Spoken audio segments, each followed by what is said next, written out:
Queridos amigos, é com grande satisfação que hoje faremos mais uma reflexão sobre os ensinamentos do nosso Mestre Jesus. Que a paz do Divino Mestre continue em nosso meio. Jesus, em sua passagem pela terra, teve vários encontros, e em cada encontro surgia grandes lições, grandes aprendizados. E hoje nós vamos tecer alguns comentários sobre um destes encontros. É o encontro de Jesus com Nicodemos. Esse encontro é uma verdadeira aula de reencarnação. Portanto, convidamos a todos, no dia de hoje, a fazer uma reflexão sobre esse tema, a pensar como a reencarnação está inserida na nossa vida, no nosso dia a dia. E apesar desta passagem de Jesus ser clara, existem vários entendimentos pelas diversas correntes religiosas, e esta é apenas uma das diversas passagens da Bíblia que trata da questão da reencarnação. Muitas pessoas, lendo, estudando essa passagem, não conseguem o entendimento e continuam afirmando que a reencarnação não existe, que a Bíblia não fala de reencarnação. Queremos deixar claro aqui que acreditar na reencarnação não significa ser espírita. Existem diversas religiões, diversas filosofias que pregam, ensinam a reencarnação. Não foi o Espiritismo que inventou a reencarnação. E diante desse questionamento, muitas pessoas podem estar indagando, mas quem está certo? Quem acredita na reencarnação ou quem não acredita na reencarnação? Eu tenho um amigo que costuma dizer que o mundo está dividido em dois tipos de pessoas. Aquelas pessoas que acreditam na reencarnação e aquelas que um dia virão a acreditar. Mas, hoje nós vamos fazer uma análise sem as nossas paixões. Nós vamos procurar entender o que Jesus disse, utilizando a nossa razão. Depois de analisarmos os textos, utilizando a razão, o bom senso, depois cada um, se siga acreditando naquilo que o seu coração, que a sua consciência disser. Só assim nós iremos conseguir a paz e o equilíbrio em nossa vida, quando nós vivermos de acordo com o que nós acreditamos, e não no que os outros querem que eu acredite. Jesus já dizia: veja quem tem olhos de ver, ouça quem tem ouvidos de ouvir. Então nós vamos ler a breve passagem. Ela está em João 3, 1, 12. E havia um homem dentre os fariseus, por nome Nicodemos, senador dos judeus.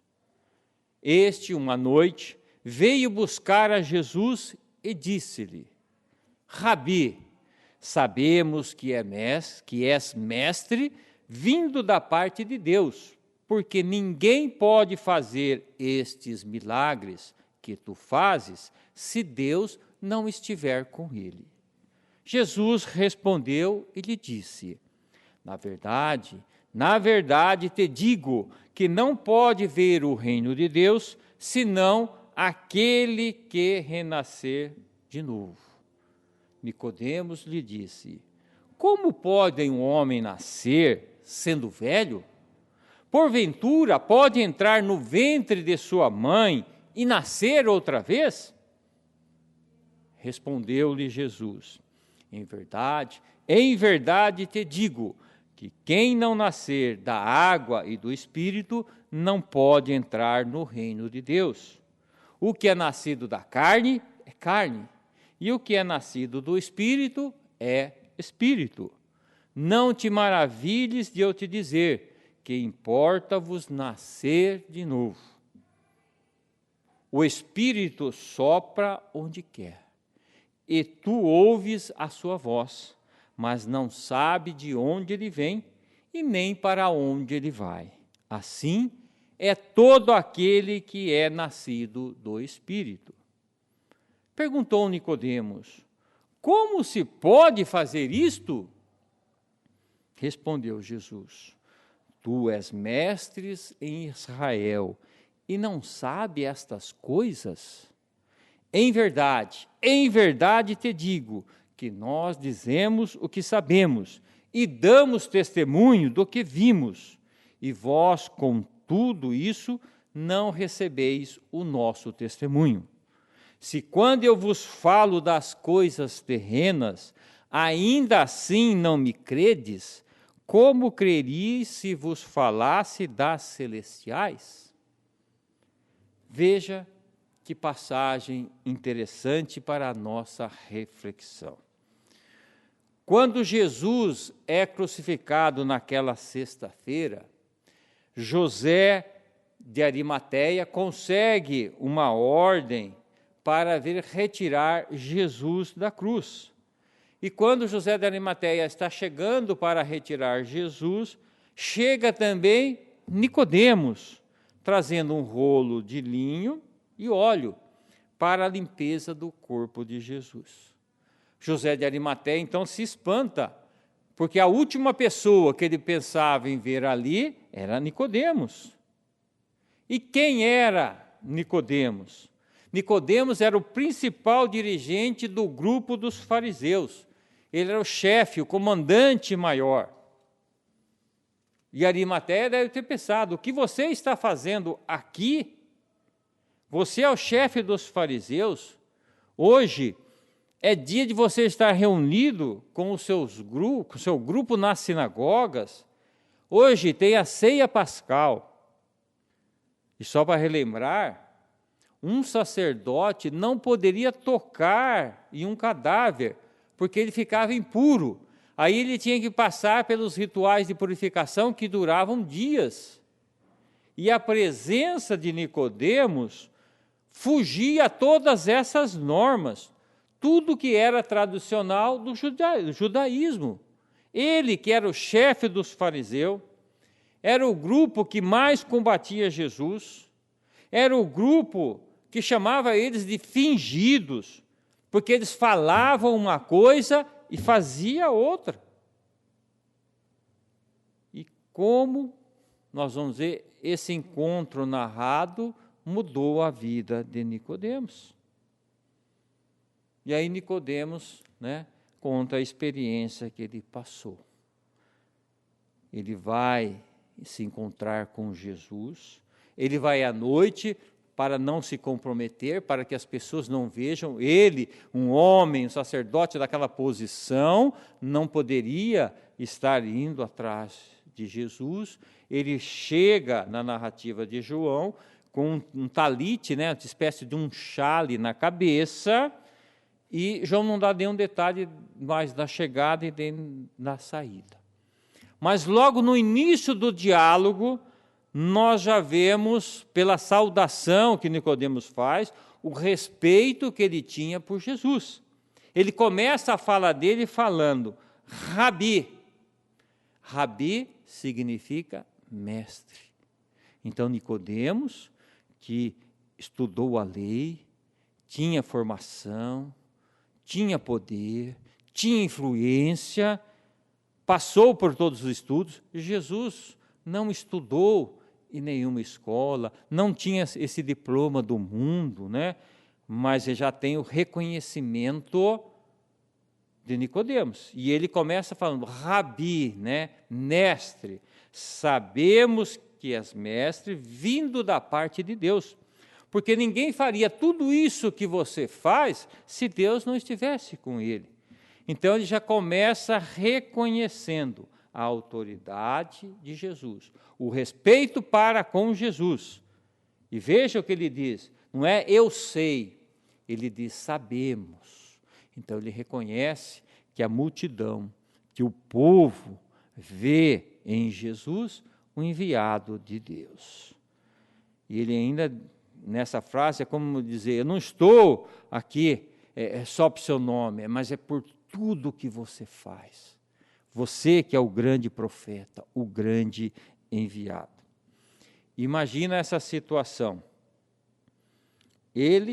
Nicodemos tinha um senhor já, mais ou menos 70 anos de idade, então era uma pessoa idosa. Ele sentia necessidade de conhecer mais alguma coisa, porque ele conhecia toda a lei.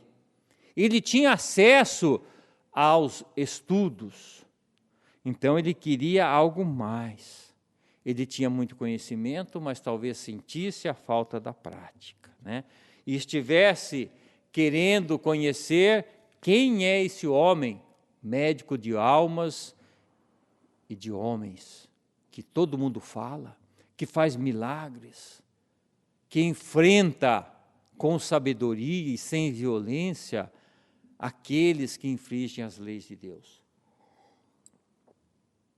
E aí, a resposta de Jesus a esta saudação de Nicodemos. Jesus diz, Nicodemos, aquele que não nascer de novo, não entrará no reino dos céus. Olha, aquele que não nascer de novo, não entrará no reino dos céus. Veja, Jesus já deve ter captado o pensamento daquele senhor, uma certa idade, as preocupações que iam na cabeça dele. Para aqueles que não conhecem, não têm familiaridade com os estudos, o conceito de reencarnação, vai falar assim, Jesus está falando do nascimento espiritual, aquele que não nascer de novo não entrará no reino dos céus. Então, o nascimento espiritual é quando nós conhecemos Jesus, nós renascemos, nós estamos com uma outra vida, né? Poderia ser esse renascimento, como algumas pessoas dizem, mas o nascer de novo, né, no grego, significa, né, a palavra anotem, que tem dois significados, nascer do alto ou nascer de novo. Ora, aquele que não nascer de novo, não tem sentido nascer do alto. Então seria nascer de novo.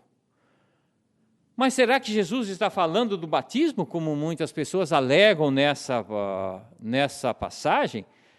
Batismo é filiação, né? Vem do hebraico-aramaico, significa nascimento, filiação. Então, quando nós nos filiamos a uma doutrina, a uma filosofia, a uma religião, se nós seguimos e estudamos e praticamos aquela filosofia ou religião, nós estamos batizados. Jesus está falando, aquele que não nascer de novo, não entrará nos reinos dos céus. Se a passagem parasse aqui, nós podíamos ficar em dúvida, né? Será que é batismo? Será que é o nascimento espiritual? Né?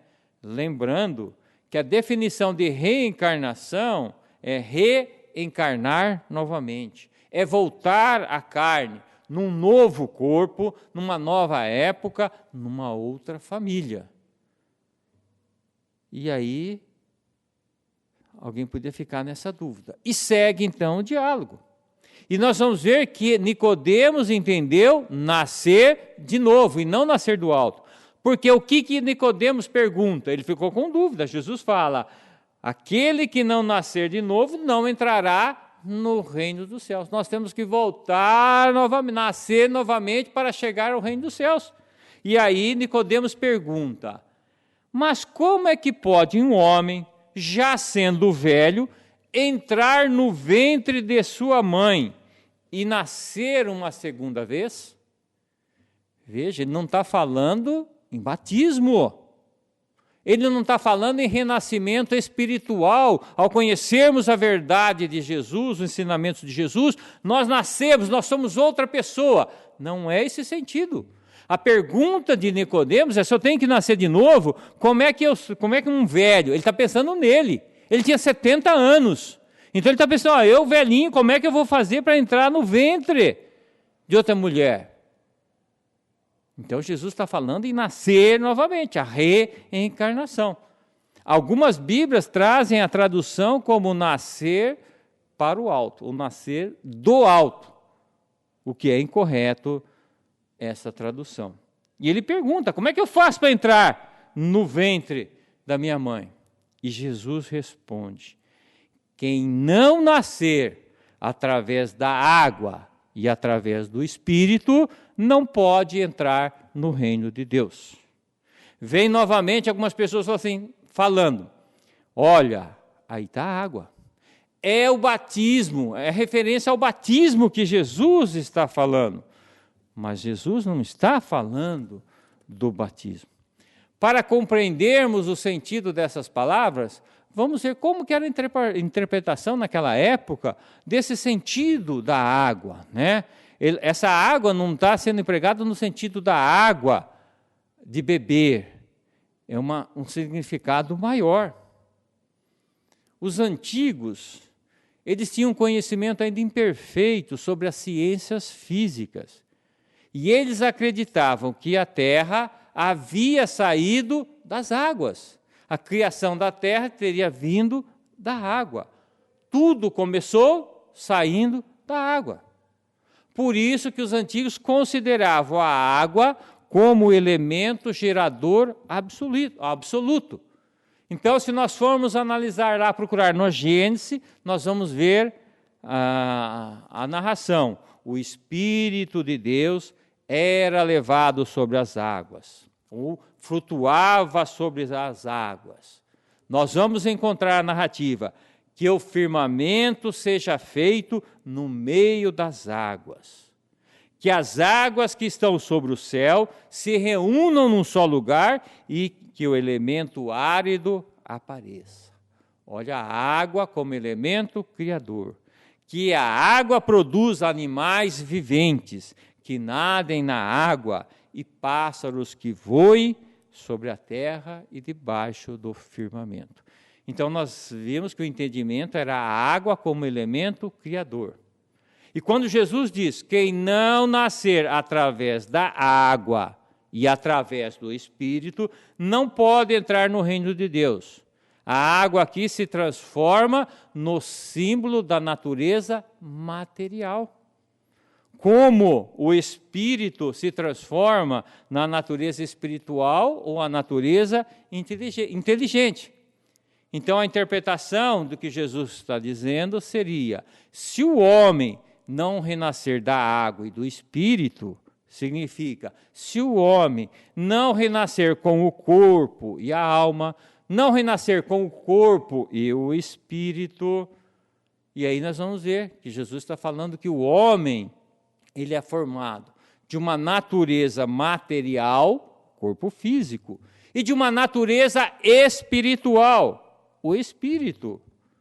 Mas nós não somos o corpo físico. O corpo físico é a roupa do espírito. O corpo é aquele que fica enterrado no cemitério. O espírito não, se liberta para a vida espiritual. Alguém vai dizer assim, não, César, você está forçando muito a barra, você já conhece a reencarnação, você está puxando a sardinha para a reencarnação. Então vamos ver a sequência. O que Jesus disse aqui na sequência do estudo. Ele diz, quem não nascer através da água e do Espírito, não pode entrar no reino dos céus. Quem não nascer da matéria, do Espírito. Aí Jesus continua falando, ele diz, o que é nascido da carne é carne. O que é nascido do Espírito é Espírito. Isso aqui é uma aula de reencarnação. Ele está falando, o meu filho, a parte material, é uma herança física. O corpo físico é uma herança física do Pai encarnado. O que vem do Espírito, o que nasce, é do Espírito e traz toda a sua carga espiritual. O que é nascido da carne é carne, o que é nascido do Espírito é Espírito, significa que nós, quando somos pais e mães, nós transmitimos a hereditariedade, as leis biológicas. O que é carne é carne. O meu filho vai conservar, vai levar os meus traços. Cor de pele, tamanho, estatura, isso aqui eu vou transmitir. O que é carne, é carne. O que é nascido do Espírito, é Espírito. Ele está falando do quê? O Espírito não é criado no momento do nascimento. No momento da concepção, se liga um espírito milenar, que já teve inúmeras experiências. Olha a sequência. Ele separando a nossa parte material e a nossa parte espiritual. E é a lógica da vida. As leis biológicas e da hereditariedade funcionando. Jesus, então, deixa claro que o corpo procede apenas do corpo. O corpo procede do corpo. Nós transmitimos geneticamente, mas o espírito é independente. Jesus, então, olha para Nicodemos, que Nicodemos não devia estar entendendo o que ele estava falando, porque ele acaba de falar: o que é nascido, né, da carne é carne, do espírito é espírito. Aí Jesus olha para Nicodemos e diz: Nicodemos, o espírito é como o vento, sopra onde quer. Não sabemos de onde vem e nem para onde vai. Se você não sabe de onde o espírito vem, ele já existia anteriormente. Se nós não sabemos para onde esse espírito vai, nós sabemos que a vida continua. Então, nós temos aqui a demonstração de que Jesus está falando: Nicodemos, o que é da carne vem da carne, nossa parte material. Mas o espírito, nós não sabemos como é que ele foi criado. Está lá no livro dos Espíritos. Nós não temos ainda evolução para entender como nós fomos criados. E nem para onde nós vamos. Muitas pessoas acham: não, eu sei para onde eu vou. E para onde você vai? Eu vou para nosso lar. Pode ser um ledo engano. Não temos garantia nenhuma que vamos para tal ou qual lugar. O nosso destino futuro está ligado aos nossos atos do presente. Ser espírita não é garantia nenhuma de ter um lugar ao céu ou de uma determinada colônia. Tudo vai depender de como utilizamos os nossos talentos, como nós utilizamos o nosso conhecimento. E é isso que Jesus está falando. Ele não está falando de renascimento espiritual, ele não está falando de batismo. Veja, ele está dando uma explicação. É a explicação que podia ser dada naquele momento para as pessoas da existência do Espírito. Olha, além do corpo físico, que a carne gera carne, existe um espírito que vem de existências anteriores e segue seu rumo evolutivo. É isso que Jesus está falando. Aí Nicodemos pergunta: como se pode fazer isso? Nicodemos, com todo o estudo que ele tinha, não estava entendendo. E Jesus dá uma dura nele, fala: tu és mestre em Israel e não sabe destas coisas? Se quando eu vos falo das coisas terrenas, ainda assim não me credes, como queris se vos falasse das coisas celestiais? Veja, cada um dos senhores deve fazer uma reflexão. O que Jesus está querendo dizer com essas palavras? Porque são conquistas pessoais esse conhecimento.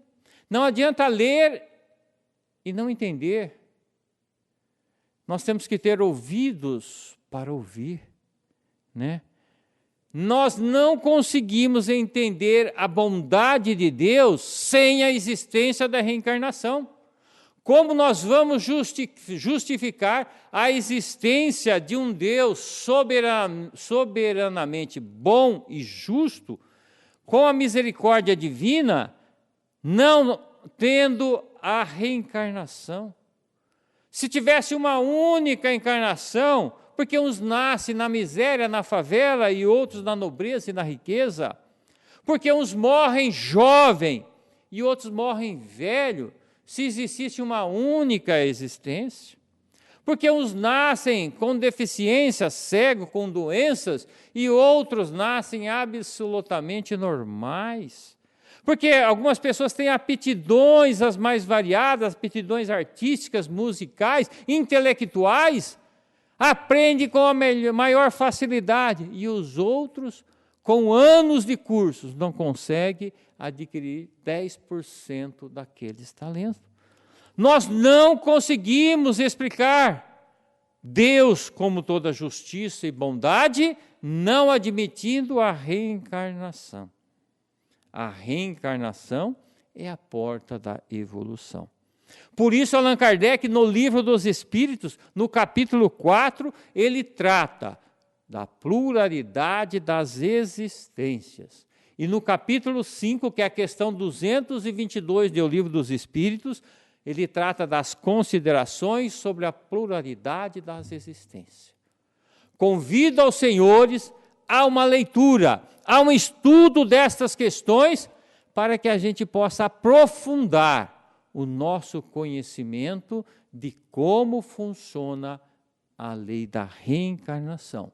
E pela sua importância, Kardec trata no Evangelho segundo o Espiritismo, capítulo 4, capítulo esse intitulado Ninguém pode ver o reino de Deus se não nascer de novo. Kardec traça as máximas morais, demonstrando a reencarnação. Então, pela simples lógica, é mais fácil nós aceitarmos a reencarnação, é mais lúcido, é mais equilibrado do que recusar essa ideia. Não existe nenhuma teoria, nenhuma outra ideia que possa trazer a justiça divina no seu divino patamar. Não existe outra ideia que explique estas causas que cada espírito traz ao reencarnar, senão através da reencarnação. E na própria Bíblia nós temos várias passagens trazendo a exemplificação da reencarnação. Temos também aspectos científicos que demonstram experiências através da reencarnação, casos sugestivos da reencarnação. Então, por que as pessoas têm dificuldade em admitir a existência da reencarnação? Porque quando nós admitimos a reencarnação, implica em acreditar na imortalidade da alma. Só posso admitir a reencarnação se eu sei que nós continuamos vivos após a morte do corpo físico. E se eu sei isso, eu mudo o meu foco da minha existência. Eu não posso mais pensar somente no nível material. Eu tenho que viver pensando também na realidade espiritual. E cai por terra a teoria da salvação. Não existe nenhuma salvação. Existe a evolução, que todos nós temos que conquistar através do esforço individual. E as pessoas resistem a essa mudança porque não querem compromisso com essa mudança. A vida está boa desse jeito. Mas quem se encontra com Jesus não é mais a mesma pessoa. Algo muda em nós. Será que nós queremos realmente esse encontro? E esse encontro não é ler a Bíblia, não é decorar perguntas do Livro dos Espíritos. Encontrar Jesus é estudar e viver conforme os seus ensinamentos. Que herança vamos deixar? Pessoas sem tempo para Jesus, mas que ficam horas num computador? Somos espíritos imortais, neste constante ir e vir. Num dia, deixaremos esse planeta rumo ao mundo espiritual. No outro dia, deixaremos novamente o mundo espiritual, reencarnando novamente nesse planeta Terra para novas experiências num constante ir e vir, porque ninguém pode ver o reino de Deus se não nascer de novo. Muita paz a todos, muito obrigado e até o nosso próximo encontro, se Deus o permitir. Até mais. Que a paz de Jesus esteja conosco. Estamos trazendo mais uma parte do tema Sem Tempo para Ser Feliz. Quando nós trouxemos no episódio anterior, no nosso encontro anterior, as motivações para o suicídio. Falamos das motivações conhecidas pela sociedade como fatores genéticos, biológicos, psicológicos, sociais, históricos e culturais. E falamos também de alguns fatores que não são detectados, não são explicados pela razão humana e que o Espiritismo explica. Falamos também das perguntas psicológicas, das dúvidas filosóficas que atormentam a cabeça de muitas pessoas, querendo saber o porquê da sua vida, por que aqui se encontra, de onde veio, para onde vai.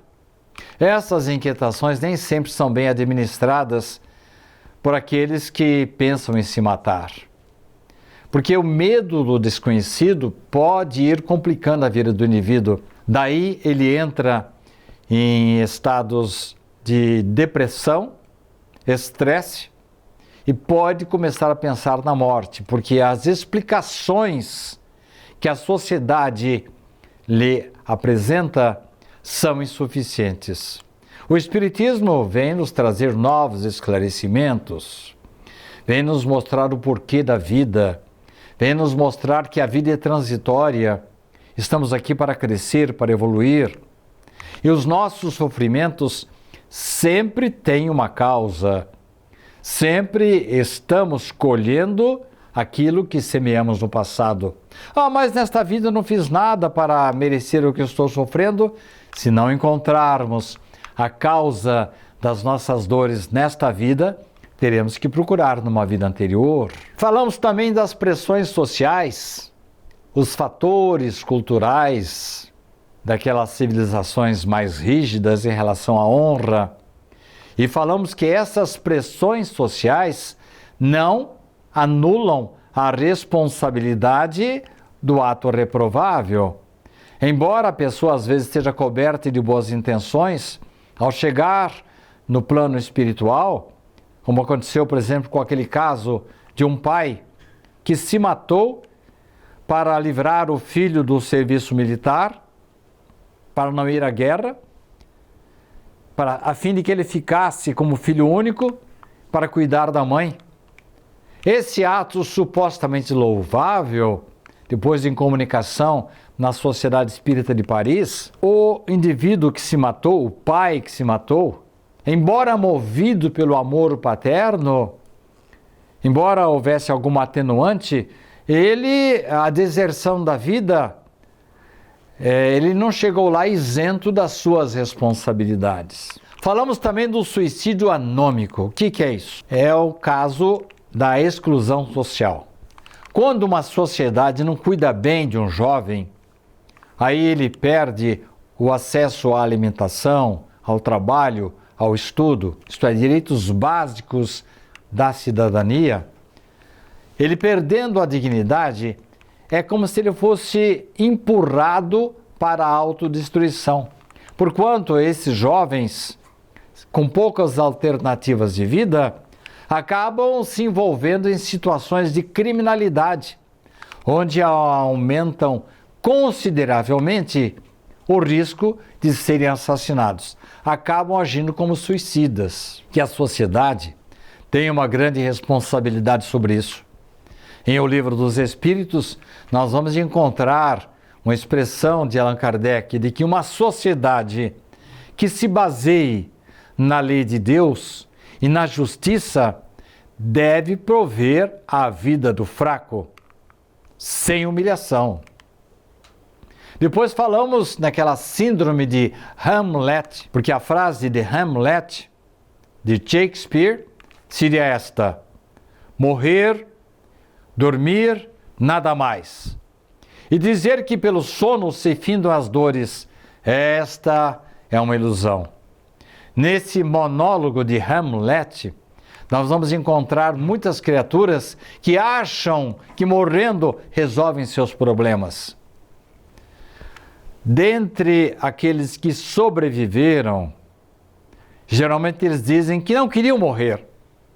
Queriam substituir os sofrimentos em que viviam por uma situação prazerosa. E aqueles que se matam voltam contando histórias escabrosas, consequências terríveis, dores, decepções.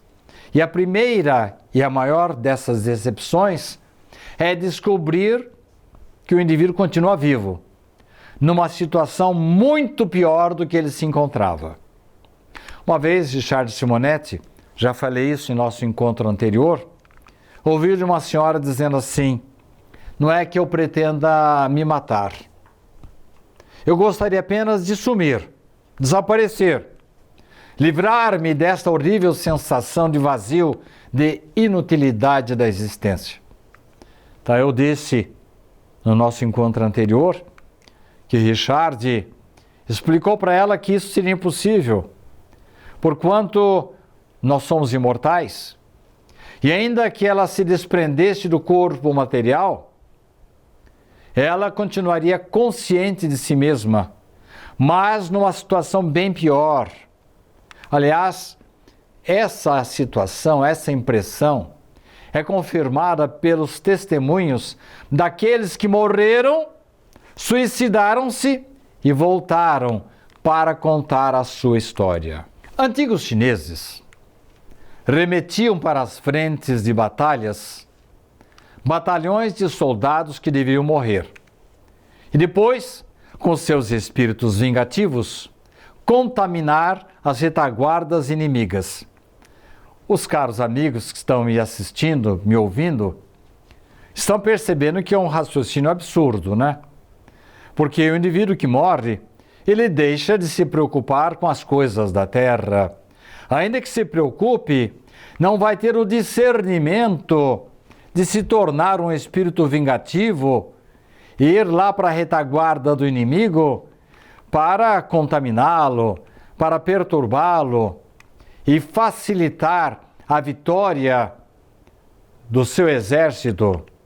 Esse raciocínio revela uma ignorância da continuidade da vida, da influência dos espíritos e, naturalmente, uma alienação mental terrível da parte dos governantes que pensavam que, mandando alguns soldados para a morte inevitável, que eles poderiam ajudá-los a ganhar a guerra. Depois da publicação do livro Os Sofrimentos do Jovem Werther, de Goethe, ocorreu uma verdadeira epidemia de suicídios entre jovens de vários países da Europa, que se deixaram seduzir pelo romantismo do personagem principal, que se matou por amor. Olha só, muito romântico, mas pouco prático. Jovens e mais jovens suicidaram-se, seguindo o exemplo do jovem Werther.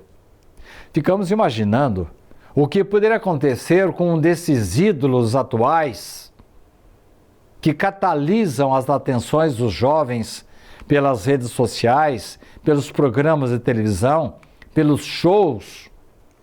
Quanta gente que poderia seguir o exemplo se um desses, inconsciente da sua importância, da sua influência sobre a cabeça, inconsciente da sua importância sobre as cabeças desses seus fãs, pudessem se matar e levar, atrair muitas outras criaturas para seguir seu exemplo. A situação ficou tão grave que o próprio autor, Goethe, precisou vir a público para tentar desestimular o suicídio, porque ele se sentiu responsável ao criar o personagem Werther e atrair jovens, promover uma verdadeira epidemia de suicídios entre os jovens da Europa. Ele precisou vir a público para desestimular o suicídio. Confusão mental, falsa interpretação, busca de situação prazerosa ou desejo de desaparecer são sintomas claros de desajustes psiquiátricos e de perseguições obsessivas que precisam ser tratados, tanto com recursos médicos, materiais, de psicoterapeutas, psicólogos, psiquiatras, como com recursos espirituais, particularmente da doutrina espírita, através de passes magnéticos, água fluidificada, orações, irradiações, convite ao trabalho, convite à leitura de bons livros, ou às palestras, presença às palestras que elevam e tiram essas minhocas da cabeça dos candidatos ao suicídio. Essas confusões mentais, falsas interpretações, precisam ser esclarecidas para que os jovens não se sensibilizem a ponto de chegar à conclusão de que morrer é melhor. Não obstante a compreensão dos mentores espirituais, eles entendem, sim, que às vezes o indivíduo alienado mental não sabe o que está fazendo. Em O Livro dos Espíritos, há uma expressão interessante: o louco que se mata não sabe o que faz. Então há, sim, uma certa compreensão, uma atenuante para o indivíduo que está passando por situações difíceis. Há casos de suicídios provocados pela pressão de obsessores que são verdadeiros homicídios. Então há realmente nesses casos algumas atenuantes. A sociedade não esclarece, as religiões não orientam, e os indivíduos perdem o equilíbrio, e as pessoas responsáveis, pais, mentores, sacerdotes, oradores espíritas, pastores, que não se interessam por essas criaturas, vão responder por essas vidas que se perdem inutilmente, em flagrante desrespeito às leis divinas. Há algumas pessoas que resolvem se suicidar para se reencontrarem com pessoas queridas. Amantes que fazem pactos suicidas, pessoas que desistem da vida após a morte de entes queridos. Há muitos casos assim, geralmente pessoas de idade, que viveram muito tempo juntas. Quando falece a esposa, o viúvo não aguenta a solidão e estava ao lado daquela criatura durante tanto tempo, deixa de se alimentar, perde a vontade de viver para seguir o caminho dos seus mortos queridos. Mas são fantasiosas ilusões. Pensam que vão se reencontrar rapidamente com seus amados. Estão enganados. Há um caso registrado pela Revista Espírita de uma mãe que ficou inconformada com a morte do filho. E ela estava ao lado ali do caixão do filho, na sala da casa dela, e ela, chorando muito, ela, em dado momento, disse, conversando com o filho já morto: fique tranquilo, filho, logo vamos nos reencontrar. As pessoas que estavam ali acharam que ela estivesse apenas desabafando. Era uma mãe desesperada, inconformada com a morte do filho. De repente ela se ausentou do local. Ela tinha ido para os fundos da residência, numa parte fora da casa, e lá ela se enforcou. lá nos fundos da casa. Naquela noite, ou no dia seguinte, saíram 2 esquifes da casa, a mãe e a criança. Tempos mais tarde, numa reunião espírita, lá da Sociedade Espírita de Paris, o filho manifestou-se. Ele veio lamentando o gesto tresloucado da mãe, dizendo: mãe, minha mãe, o que a senhora fez?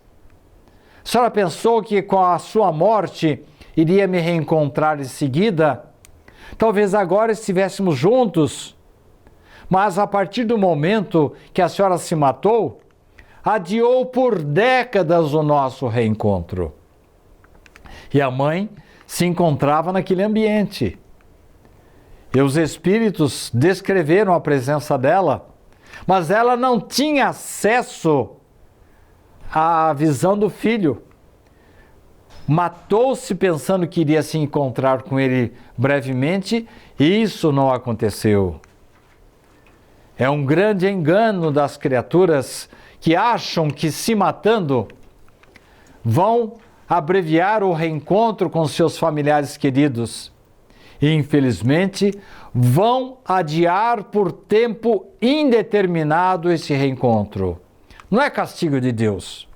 É porque o indivíduo, quando se suicida, ele se coloca numa situação de desequilíbrio e ele perde o contato com outras esferas, como aconteceu entre aquela mãe e aquele filho. Ele estava ali, ao lado dela, mas ela não podia vê-lo, nem conversar com ele.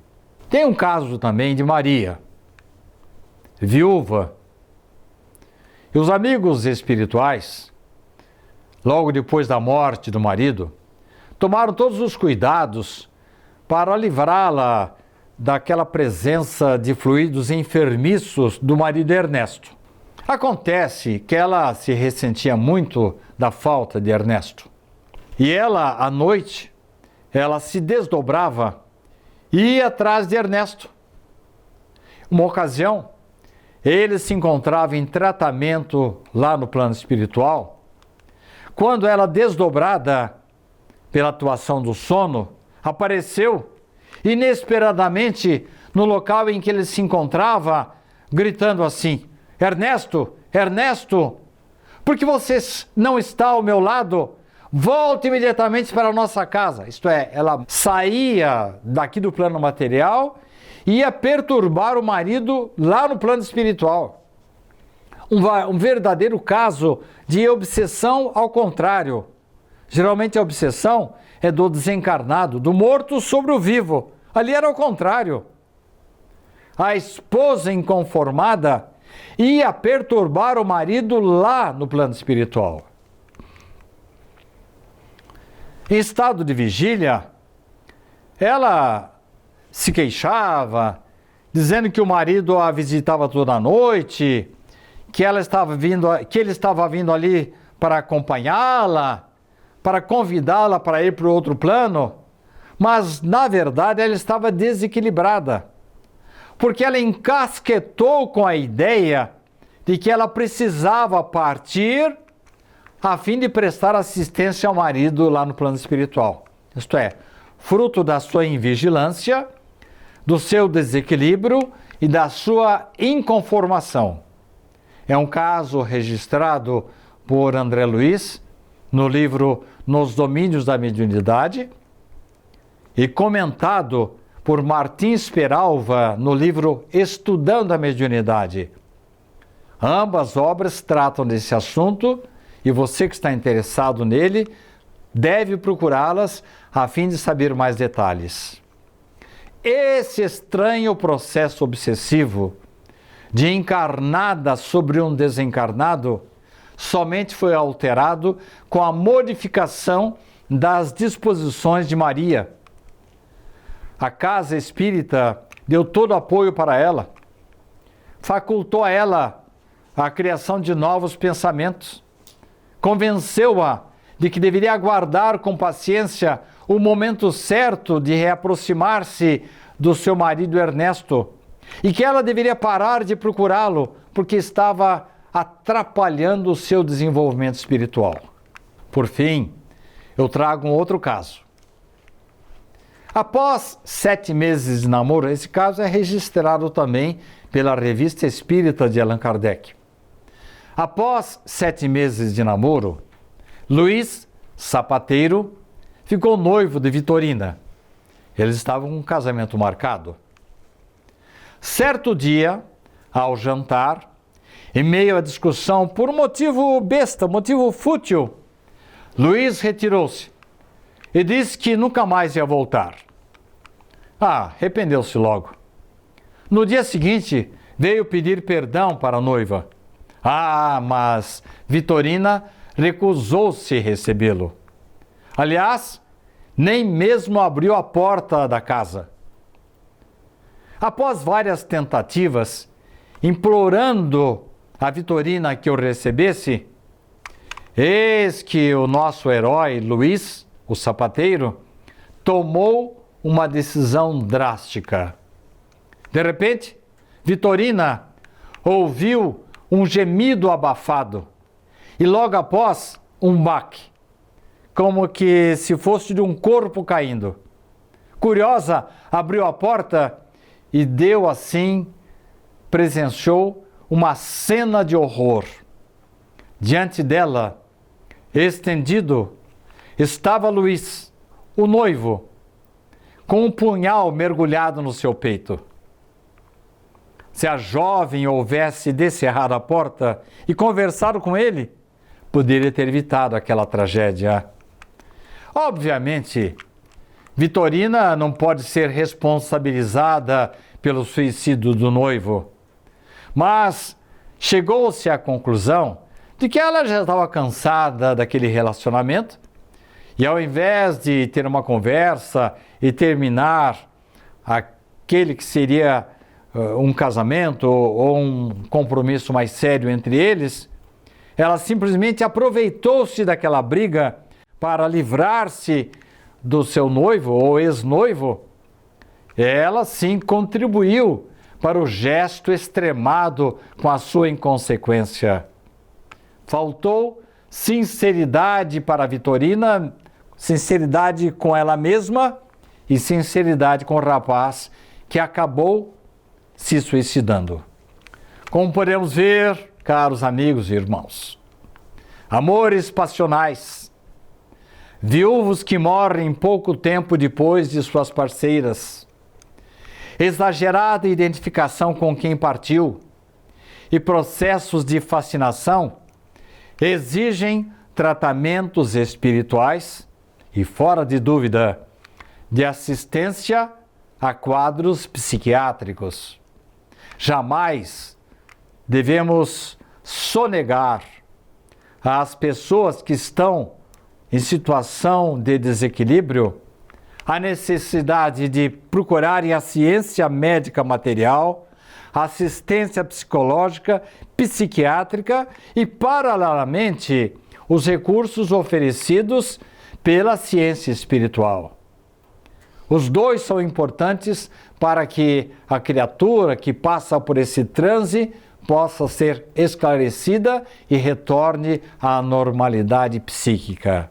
Atos extremos em nome do amor não encontram guarida junto dos protetores espirituais.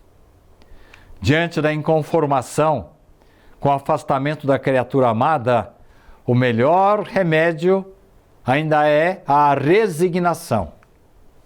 Ao invés de se reunirem aqueles que eram objeto de suas afeições, deles se afastam por longo tempo, até que reparem seus tresloucados gestos.